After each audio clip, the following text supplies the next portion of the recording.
আমরা কিছুক্ষণ আগে 5:30 নাগাদ ঠাকুরিয়া লেকে এসেছিলাম, ঠিক আছে। তারপরে আসার পরে সবকিছু নর্মালি ছিল। কিছু কয়েকটা মেয়ে সামনে আসে, তারা নর্মালি নিজেদের মতো আজকে ফ্রেন্ডশিপটা মানাতে থাকে। কিন্তু আমরা যখন বেরিয়ে যাচ্ছি, তারপরে যখন আমরা ব্যাক করে আসি, এসে তাদের সামনে বসি, তারা কন্টিনিউয়াসলি আল্লাহু আকবার বলতে থাকে। তো আমাদের মধ্যে একজন তার প্রোটেস্ট করে, এবং সে শুধু বলতে থাকে না, সে একজন হিন্দু মেয়েকে দিয়ে জোর করে বলাতে থাকে।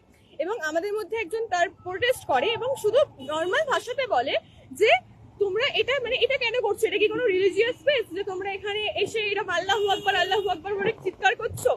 তো আমরা লিটারালি নর্মাল কথাবার্তা বলতে থাকি যে আমরা এখানে কেন, আমরা আজকে এখানে ঠাকুরিয়া লেকে এসে নিশ্চয়ই জয় শ্রীরাম বলে চিৎকার করতে পারি না, রাইট? তো তুমি আমার সামনে বসে তেমনি আল্লাহু আকবার বলে চিৎকার করতে পারো না। তো তারা তো কন্টিনিউয়াসলি তর্ক করতে পারে যে এটা আমাদের জায়গায় আমরা করতেই পারি, আমরা সব জায়গায় আল্লাহু আকবার বলতে পারি। তো আমরা তাদের ঝগড়াটা সামলে লিটারালি বেরিয়ে আসছিলাম, কিন্তু তারপরে তারা কল করে কিছু ছেলেকে, কিছু ছেলে তারা এসে লিটারালি আমাদের যে অপোজ করছিল তাকে মারে। মানে আপনারা বলুন, আমরা কোথায় বাস করছি? এটা কি বাংলাদেশ? আপনি কি আজকে বাচ্চার কাছে গিয়ে বলতে পারবেন জয় শ্রীরাম? আমি সেটা নিয়ে কোনো অপোজ করছি না। আপনারা যখন দেখছেন যে আপনার সামনে কেউ লিটারালি করছে, যে এটা তো কোনো রিলিজিয়াস প্লেস না, না যে আপনারা আল্লাহু আকবার বলে চিৎকার করবেন।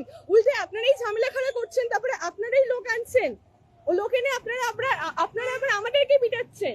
এটা কি হচ্ছে? এটা কি বাংলাদেশ?